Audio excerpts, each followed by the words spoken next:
नमस्कार। दिन के 12 बज चुके और हम हाजिर हैं देश और दुनिया की बड़ी और अहम खबरें लेके। शुरुआत करते हैं बुलेटिन के इस वक्त की अहम सुर्खियों के साथ। प्रधानमंत्री नरेंद्र मोदी आज करेंगे सेवा तीर्थ परिसर के नामकरण का अनावरण। कर्तव्य पथ भवन 1 और 2 का भी करेंगे औपचारिक उद्घाटन। परिसर में प्रधानमंत्री कार्यालय, राष्ट्रीय सुरक्षा परिषद सचिवालय, वित्त, रक्षा समेत कई मंत्रालय होंगे स्थानांतरित। लोकसभा की कार्यवाही विपक्ष के हंगामे के चलते बाधित, नहीं चल सका प्रश्नकाल। आज होगा संसद के बजट सत्र के पहले चरण का समापन। भारत अमेरिका ट्रेड डील पर देश को गुमराह ना करें राहुल गांधी। केंद्रीय मंत्री पीयूष गोयल और शिवराज सिंह चौहान ने राहुल को बताया आदतन झूठा। कहा, पीएम मोदी के नेतृत्व में सुरक्षित, सशक्त और समृद्ध है देश का किसान।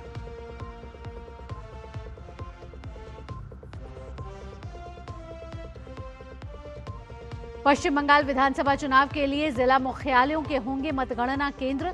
मतदान प्रक्रिया को पारदर्शी बनाने के लिए निर्वाचन आयोग का बड़ा फैसला।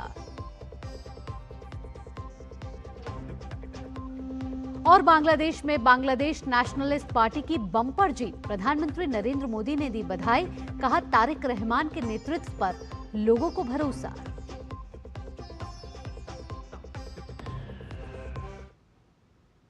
अब खबरें विस्तार से। संसद के बजट सत्र की शुरुआत के पहले चरण का आज समापन होना है और आज भी लोकसभा में विपक्ष का हंगामा जारी रहा है।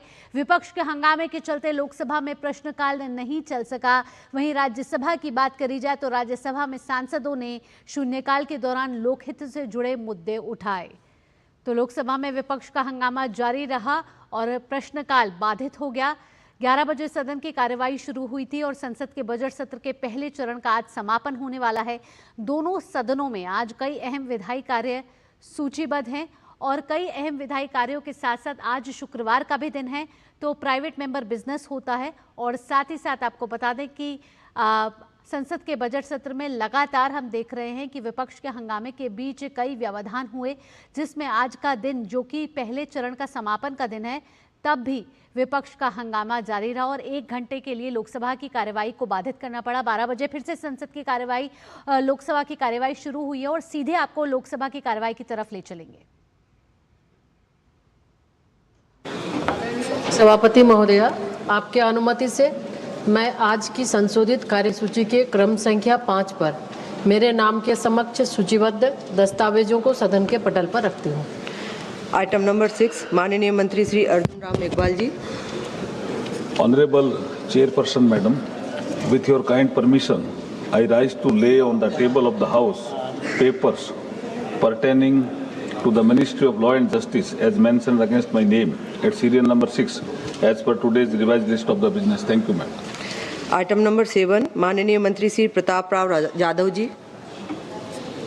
आदरणीय अध्यक्ष महोदय, मैं आपकी अनुमति से आज की पुनरीक्षित कार्यसूची में मेरे नाम से सूचीबद्ध स्वास्थ्य और परिवार कल्याण मंत्रालय से संबंधित समकालीन समय में मानसिक स्वास्थ्य देखभाल और इसका प्रबंधन के बारे में मैं स्वास्थ्य और परिवार कल्याण संबंधी स्थायी समिति के 148वें और 198वें प्रतिवेदन में अंतर्विध सिफारिशों के कार्यान्वयन की स्थिति के संबंध में एक वक्तव्य सभा पटल पर रखता हूँ। स्वास्थ्य और परिवार कल्याण मंत्रालय से संबंधित केंद्रीय सरकार स्वास्थ्य योजना के कार्यकारण के बारे में स्वास्थ्य और परिवार कल्याण संबंधी स्थायी समिति के 155वें और 160वें प्रतिवेदन में अंतर्विध सिफारिशों के कार्यान्वयन की स्थिति के संबंध में एक वक्तव्य सभा पटल पर रखता हूँ। माननीय आइटम नंबर 8, माननीय मंत्री Shri Jitin Prasad ji. Respected Madam, with your kind permission, I rise to lay on the table of the House the papers mentioned against my name at serial number 8 in the revised list of business for today. Item number 9, माननीय मंत्री श्री नित्यानंद राय जी। सभापति महोदया, मैं आपकी अनुमति से आज के पुनरीक्षित सूची सूची के क्रम संख्या 9 पर मेरे नाम के सामने उल्लिखित दस्तावेज सभा पटल पर रखता हूँ। आइटम नंबर 10, माननीय मंत्री श्रीमती अनुप्रिया पटेल जी। Madam Chairperson, with your permission, I rise to lay on the table of the House papers listed against my name at serial number 10 in the revised list of business for today. Item number 11 माननीय Shri Kirtivardhan Singh ji. Well, Chairperson, Madam, with your permission, I rise to lay on the table of the House the papers related to the Ministry of Environment, Forest and Climate Change and External Affairs as mentioned against my name at serial number 11 in today's revised list of business. Item number 12 माननीय मंत्री Shri Shantanu Thakur ji.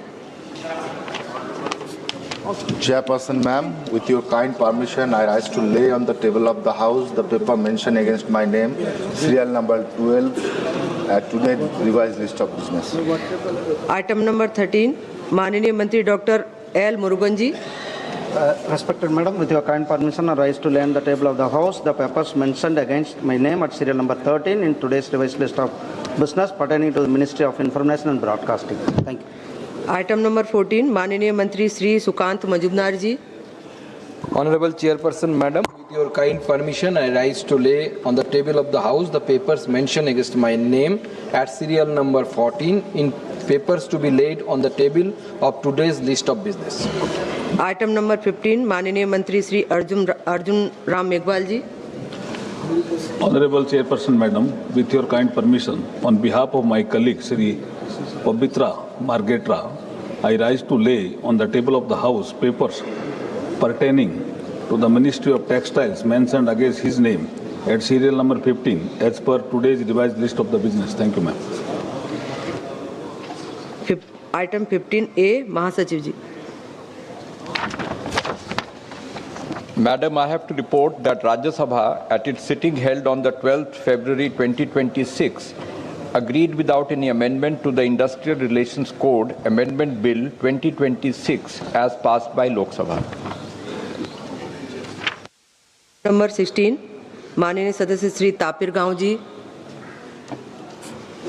Honorable Chairperson, Madam, I raise to lay 386 report on holistic development of India's tourism sector through formal skill development, university level course and professional training for guides, hospitality and ecotourism in Hindi and English of the Department related Parliamentary Standing Committee on Transport, Tourism, Culture listed against my name, serial number 16 in today's list of business.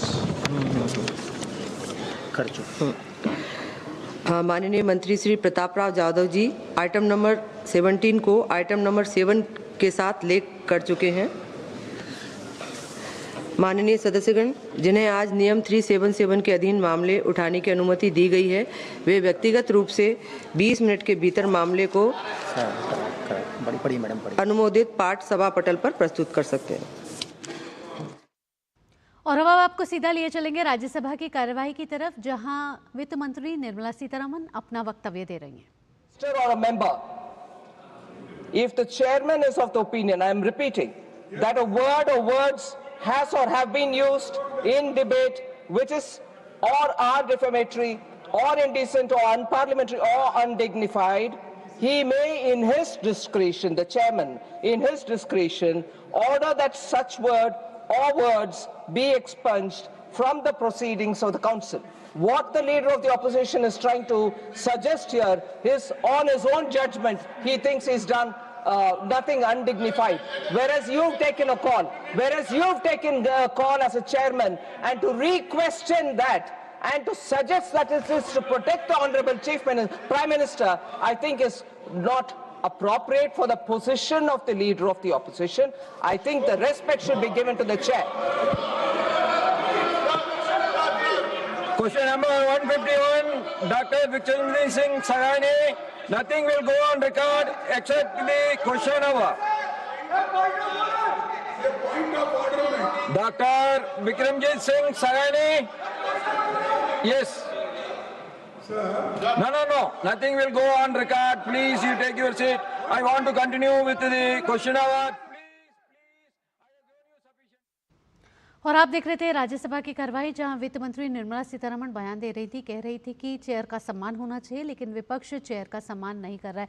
वहीं आपको बताएं कि लोकसभा की कार्यवाही स्थगित हो गई है और लोकसभा की कार्यवाही 9 मार्च 2026 तक के लिए स्थगित हो गई है। अब जो बजट सत्र का दूसरा भाग है वो 9 मार्च से शुरू होगा और 2 अप्रैल तक चलेगा। आपको बताएं कि लोकसभा सदन की कार्यवाही जो थी, जिसमें लोकसभा की कार्यवाही को 9 मार्च तक के लिए स्थगित कर दिया गया है।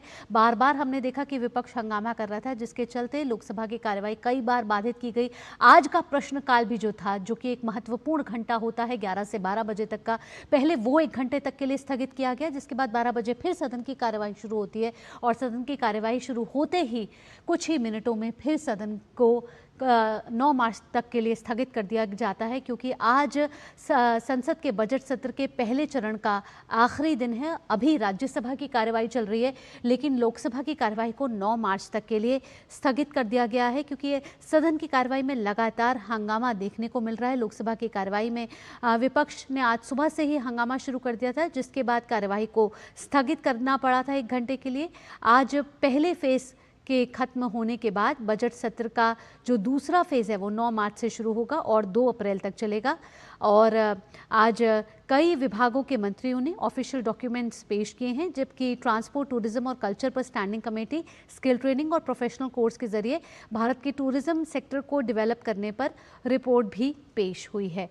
तो आज सदन की कार्यवाही की बात करें तो बजट सत्र के पहले चरण का आखिरी दिन है। राज्यसभा की कार्यवाही इस समय चल रही है, लेकिन लोकसभा की कार्यवाही को 9 मार्च तक के लिए स्थगित कर दिया गया है। 9 मार्च को संसद के बजट सत्र का दूसरा भाग शुरू होगा। पहले भाग में हमने देखा कि राष्ट्रपति का अभिभाषण हुआ, राष्ट्रपति के अभिभाषण पर धन्यवाद प्रस्ताव पर चर्चा हुई, और साथ ही साथ बजट पेश किया गया। बजट पर भी विस्तार से चर्चा हुई, वित्त मंत्री निर्मला सीतारमण ने उसका जवाब भी दिया। और इस बीच हमने देखा कि विपक्ष लगातार हंगामा करता रहा। कई मुद्दे इस बार संसद के बजट सत्र के पहले चरण में छाए रहे। इस समय हमारे संवाददाता ऋषि कुमार हमारे साथ जुड़ गए हैं संसद से, सीधा उनका रुख करेंगे। संसद से ऋषि जुड़ रहे हैं। ऋषि, यहाँ हम आपसे पूछना चाहेंगे कि लोकसभा की कार्यवाही को 9 मार्च तक के लिए स्थगित करना पड़ा है, प्रश्नकाल भी नहीं चल पड़ा और आज कई विधायी कामकाज सूचीबद्ध थे, वो भी नहीं हो पाए और 9 मार्च तक के लिए अब दूसरा जो फेज़ होगा वो शुरू होगा। इस बीच अगर पहले चरण की बात करते हैं, जो बजट सत्र का पहला चरण था, क्या क्या मुद्दे यहाँ छाए रहे और विपक्ष किन मुद्दों को लेकर अड़ा रहा? देखिए, जहाँ तक लोकसभा की बात करें तो लोकसभा में आज अभी विपक्ष के लगातार हंगामे के कारण सदन की कार्यवाही को 9 मार्च तक के लिए स्थगित कर दिया गया है। वैसे भी आज का दिन आखिरी दिन था और इस दौरान जो बीच में रिसेस का पीरियड होता है, बजट सत्र में 2 भाग हमेशा होते हैं, तो अब दूसरे भाग के लिए हमें आगे बढ़ने के लिए आज आखिरी दिन था। लेकिन जिस तरीके से विधायी कामकाज को देखें तो शून्यकाल, प्रश्नकाल आज सूचीबद्ध थे, साथ ही साथ प्राइवेट मेंबर रिजोल्यूशन डे था, जिसमें कि सदस्यों को अपने अपने विधेयकों के रूप में अपने मुद्दों को बिल की शेप में, कानून की शेप में रखने का अधिकार होता है। लेकिन विपक्ष का जो हंगामा है वो बार बार देखने को मिला। पहले सदन की कार्यवाही बाधित हुई और 12 बजे तक, और उसके बाद अब 9 तारीख तक, 9 मार्च तक के लिए लोकसभा को स्थगित कर दिया गया। जहाँ तक कि लोकसभा में कामकाज को देखें तो 2 प्रमुख कामकाज इस भाग में देखने को मिले। पहला तो बजट को पेश किया गया। इससे पहले हमने देखा कि राष्ट्रपति का अभिभाषण हुआ, जिसमें दोनों ही सदन के सदस्यों ने भाग लिया। राष्ट्रपति के अभिभाषण पर परंपरा है कि उस अभिभाषण पर चर्चा होती है और उस चर्चा पर सरकार की तरफ से जवाब आता है। हालांकि इस बार जवाब नहीं हो पाया विपक्ष के हंगामे के कारण, और इसमें तमाम राजनीति देखने को मिली और विपक्ष के सांसदों ने जिस तरीके से अपना व्यवहार किया, उसके बाद जो उसके सस्पेंशन से लेकर बहुत सारे घटनाक्रम हमने इस भाग में देखे। लेकिन जिस तरीके से बजट पर चर्चा आगे बढ़ी, हालांकि शुरुआत में गतिरोध देखने को मिला, लेकिन बाद में बजट पर चर्चा आगे बढ़ी और सत्ता पक्ष और विपक्ष एक दूसरे पर आरोप प्रत्यारोप करते हुए नजर आए। तो वहीं वित्त मंत्री ने अपने जवाब में साफ कहा कि ये जो बजट है ये लॉन्ग टर्म पॉलिसीज़ को और देश को जो विकसित भारत बनाने की जो संकल्पना है उसको ले जाने के लिए लाया गया है। इसमें शॉर्ट टर्म हम गेन न देखकर हम देख सकते हैं कि दूरगामी प्रभाव जो अर्थव्यवस्था पर पड़ेंगे, और ख़ास तौर से MSME और रोज़गार को बढ़ावा देने वाले इसमें तमाम प्रावधान हैं। तो इस तरीके से हमने देखा कि चर्चाएं हुई और जवाब आए। लेकिन आज गतिरोध होने की वजह से सदन को 9 मार्च तक के लिए स्थगित करना पड़ा। ठीक ऋषि, तमाम जानकारी के लिए आपका बहुत बहुत धन्यवाद। अभी हमने देखा जी।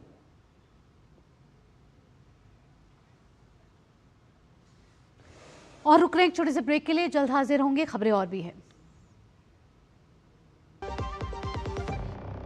माननीय प्रधानमंत्री श्री नरेंद्र मोदी जी के मार्गदर्शन में आज भारत हर क्षेत्र में आगे बढ़ रहा है। मेक इन इंडिया के लिए लोकल सप्लाई चेन बने, जो भारत की विदेशों पर निर्भरता कम कर सके। एमएसएमई सेक्टर का विस्तार करने पर अभूतपूर्व बल दिया जा रहा है। माननीय प्रधानमंत्री जी के कुशल नेतृत्व में भारत सरकार द्वारा 2016 में शुरू किया गया नेशनल SC/ST हब, जो SC/ST वर्ग के उद्यमियों को वित्तीय, व्यावसायिक और तकनीकी सहायता देकर समावेशी विकास को बढ़ावा दे रहा है। आज कितने ही मौजूदा और उभरते SC/ST वर्ग के उद्यमी इन कई सब स्कीम से लाभान्वित हो रहे हैं। आप भी इस योजना का लाभ उठाइए। अधिक जानकारी के लिए www.scSThub.in पर जाएं।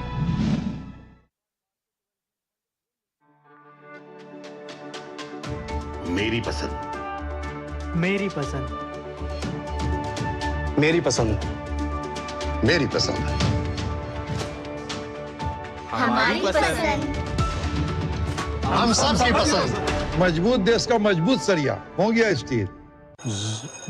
Message message message dear investor, एक एक्सपर्ट स्टॉक टिप खास आपके लिए। ये ऐप डाउनलोड करो और पैसे डबल करो। एक्सपर्ट जी, बदमाश का बाप हूँ मैं। ऐप डाउनलोड करने से पहले मैं आपका पूरा रिपोर्ट कार्ड निकालूंगा।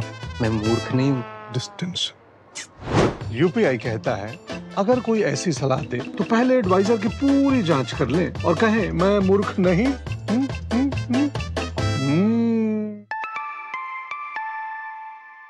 जाइए, आप भी किसी का टेस्ट लीजिए।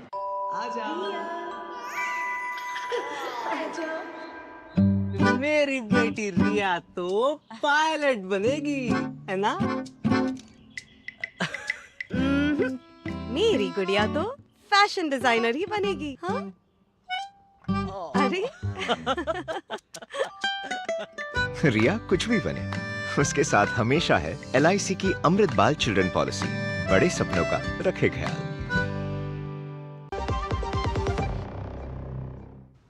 ब्रेक के बाद आपका स्वागत है। प्रधानमंत्री का कार्यालय अब सेवा तीर्थ से चलेगा। पीएम मोदी आज सेवा तीर्थ भवन परिसर का नामकरण का अनावरण करेंगे और सेवा तीर्थ समेत कर्तव्य भवन 1 और कर्तव्य भवन 2 का उद्घाटन भी करेंगे। इसके बाद प्रधानमंत्री सेवा तीर्थ में होने वाले कार्यक्रमों को संबोधित भी करेंगे। सेवा तीर्थ परिसर में प्रधानमंत्री कार्यालय के अलावा राष्ट्रीय सुरक्षा परिषद सचिवालय और कैबिनेट सचिवालय भी होंगे। कर्तव्य भवन 1 और 2 में वित्त, रक्षा, स्वास्थ्य और परिवार कल्याण मंत्रालय, शिक्षा, कृषि मंत्रालय, संस्कृति, विधि और न्याय, सूचना एवं प्रसारण, रसायन और उर्वरक, जनजातीय कार्य समेत कई मंत्रालय होंगे। कई दशकों से केंद्रीय मंत्रालय और कार्यालय सेंट्रल विस्टा क्षेत्र में अलग अलग इमारतों में बिखरे हुए थे। इससे कार्यक्षमता में कमी, समन्वय में चुनौतियां, रखरखाव की बढ़ती लागत और उपयुक्त कार्य वातावरण की कमी जैसी समस्याएं सामने आती थीं। नई व्यवस्था से इन समस्याओं का समाधान होगा और प्रशासनिक कार्य एक आधुनिक, कुशल और नागरिक केंद्रित ढांचे में संचालित होंगे। दोनों परिसरों में डिजिटल रूप से एकीकृत कार्यालय, संरचित सार्वजनिक इंटरफेस जोन और केंद्रीकृत रिसेप्शन भी हैं।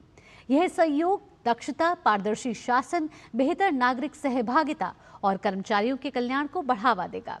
भवनों को 4 स्टार GRIHA रेटिंग के अनुसार डिजाइन किया गया है। इनमें नवीकरणीय ऊर्जा प्रणाली, जल संरक्षण उपाय, अपशिष्ट प्रबंधन समाधान और उच्च प्रदर्शन वाली संरचनाएं शामिल हैं। साथ ही स्मार्ट एक्सेस कंट्रोल, निगरानी नेटवर्क और उन्नत आपातकालीन प्रतिक्रिया ढांचे जैसी सुरक्षा व्यवस्थाएं भी मौजूद हैं।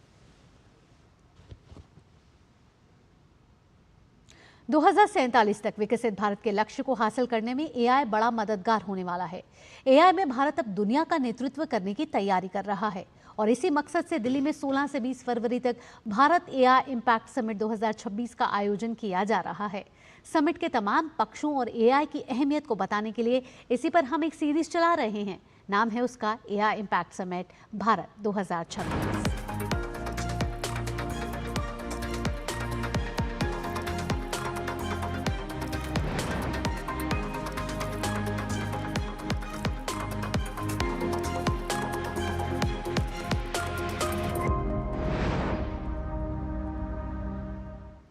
टेक्नोलॉजी के क्षेत्र में एआई ने जिस तरह से जगह बनाई है, उससे एक बात तो आईने की तरह साफ है कि एआई आने वाले वक्त में भारतीय अर्थव्यवस्था पर गहरा असर डालेगा। आपने अब तक एआई की खूबियों के बारे में खूब सुना होगा। आप इस रिपोर्ट के जरिए ये जानेंगे कि क्या क्या चुनौतियां मजबूत दीवार की तरह सामने खड़ी हैं।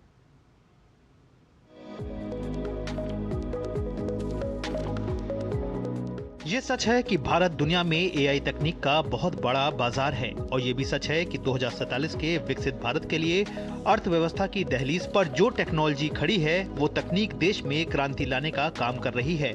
21वीं सदी में जहां एआई की धमक देश में महसूस हो रही है, वहीं कई चुनौतियां भी इंसान या फिर युवाओं के सामने मुंह बनाए खड़ी हैं। यानी एक गलत कदम बहुत कुछ उथल पुथल कर सकता है। नौकरियों पर असर, ये युवाओं की सबसे बड़ी और वाजिब चिंता है। आज जैसे जैसे एआई देश में विकसित हो रहा है, वैसे वैसे युवाओं को ये टेंशन सताने लगी है कि कहीं एआई की क्रांति में उनकी रोजी रोटी ना छिन जाए। जैसे जैसे एआई कामकाजी दुनिया को बदलता जाएगा, नौकरियों की संरचना भी बदल सकती है। हालांकि सरकार इसके लिए पहले से तैयारी में जुटी है। इसके लिए रोजगार कौशल और यूनिवर्सल बेसिक इनकम जैसे नए विचारों पर विचार किया जा रहा है। अपराध में गलत इस्तेमाल, एआई से बड़े पैमाने पर डीप फेक, ठगी, धोखाधड़ी, ब्लैकमेल और न जाने कितने ही सनसनीखेज क्राइम सबसे बड़ी चुनौती हो सकते हैं। हालांकि साइबर पुलिस भी चौकन्नी है और न जाने कितने ही साइबर क्राइम के केस को सॉल्व कर पीड़ितों को राहत दी है। सरकार ने डीप फेक से जुड़े नियम भी कड़े कर दिए हैं। झूठी जानकारी और बहकाना, एआई ऐसा कंटेंट भी बन सकता है जिसमें सच्चाई रत्ती भर भी ना हो। यानी आप कल्पना कर सकते हैं कि उस कंटेंट से समाज और युवाओं पर कितना गहरा असर पड़ सकता है। एआई नकली खबरें, नकली फोटो, वीडियो बना सकता है। किसी सेलिब्रिटी या आम इंसान की ऐसी बातें दिखा सकता है जो उन्होंने कभी कही नहीं। इसके लिए भी भारत समेत दुनिया के तमाम देशों में नियम कड़े हो रहे हैं। साइबर हमले और तेज होना, वर्तमान में साइबर हमलों से न जाने कितने लोग प्रभावित हुए हैं। एआई के आने से जहां तकनीकी क्षेत्र में बूम आएगा, वहीं क्राइम मास्टर इस टेक्नोलॉजी का इस्तेमाल भी कर सकते हैं। ऐसे में उसके लिए भी तैयारी की जा रही है। जैविक और रासायनिक खतरे, एआई बीमारियों के कीटाणुओं, हथियारों और लैब तकनीकों की दुश्मनों को जानकारी दे सकता है, जिससे गलत काम करना आसान हो जाता है या जैव आतंकवाद का खतरा मंडरा सकता है। इससे निपटने के लिए दुनिया के तमाम देश मिलकर काम कर रहे हैं और एआई समिट में इस पर भी बात हो सकती है। एआई का भविष्य पूरी तरह से इंसानों के फैसलों पर निर्भर करेगा। इसके लिए हमें सही नीतियां, नैतिकता और समय समय पर बदलाव की जरूरत होगी। हमें ये भी तय करना होगा कि एआई का इस्तेमाल समाज की भलाई के लिए हो। इसके गलत इस्तेमाल को रोकने के लिए सरकार का रोल भी अहम हो जाता है और इस दिशा में मोदी सरकार भी कई बड़े कदम उठा रही है।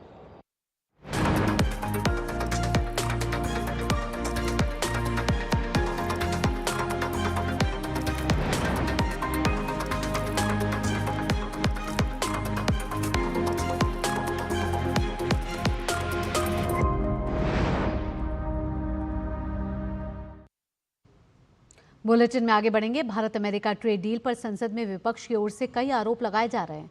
इस पर वाणिज्य मंत्री पीयूष गोयल ने विपक्ष के नेता राहुल गांधी के आरोपों पर पलटवार किया है और कहा है कि भारत अमेरिका के बीच ट्रेड डील किसानों के हितों की रक्षा करता है और संवेदनशील कृषि क्षेत्रों को इससे बाहर रखा गया है।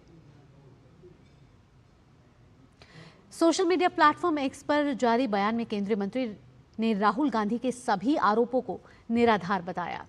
उन्होंने बताया कि संवेदनशील कृषि क्षेत्र समझौते से बाहर है। उन्होंने साथ ही कहा कि राहुल गांधी के सभी आरोपों को निराधार और भ्रामक बताते हुए केंद्रीय मंत्री ने कहा कि राहुल गांधी आदतन झूठे हैं और झूठ बोलने और निराधार आरोप लगाने के सारे रिकॉर्ड तोड़ दिए गए हैं। राहुल गांधी अपने झूठे बयानों से हमारे किसानों को गुमराह कर रहे हैं और उन्हें भड़काने की कोशिश भी कर रहे हैं। पीयूष गोयल ने साथ ही कहा कि प्रधानमंत्री नरेंद्र मोदी ने हमेशा किसानों के हितों को सर्वोपरि रखा है और अमेरिका के साथ हुए व्यापार समझौते में भी कृषि क्षेत्र के हित सुरक्षित रखे गए हैं। इस समझौते से कृषि निर्यात बढ़ेगा, मांग में वृद्धि होगी और किसानों को बेहतर मूल्य मिलेंगे। तो ये ट्रेड डील से कृषि क्षेत्र को बहुत मुनाफा होने वाला है। साथ ही पीयूष गोयल ने यह स्पष्ट किया कि इस समझौते के तहत भारतीय निर्यात पर अमेरिकी शुल्क 50% से घटाकर 18% किया गया है। In this agreement, all major crops of farmers, including wheat, rice, millets, soya meal, corn, GM food products, spices, potatoes, have been fully safeguarded. We have also fully protected the interests of farmers producing major fruits, including apples. India's doors have not been opened to dairy products or poultry. The truth is that many of our products, including basmati rice, fruits, spices, tea, marine products, and many more, will find new markets. Every decision taken in the trade deal is in the best interest of Mahabharat and 140 crore Indians, including our farmers, our youth. I want to reassure all our farmers that your interests are fully secured today and will always be protected forever. The US trade deal will benefit our farmers with higher export of farm output and increased demand, leading to higher prices and continuous prosperity of our farmers. A proud, prosperous, powerful, self-reliant and developed India is assured under Prime Minister Shri Narendra Modi ji's leadership. इसी के साथ इस bulletin में इतना ही। देश और दुनिया की बाकी खबरों के लिए जुड़े रहिए डीडी न्यूज के साथ। दीजिए अनुमति, नमस्कार।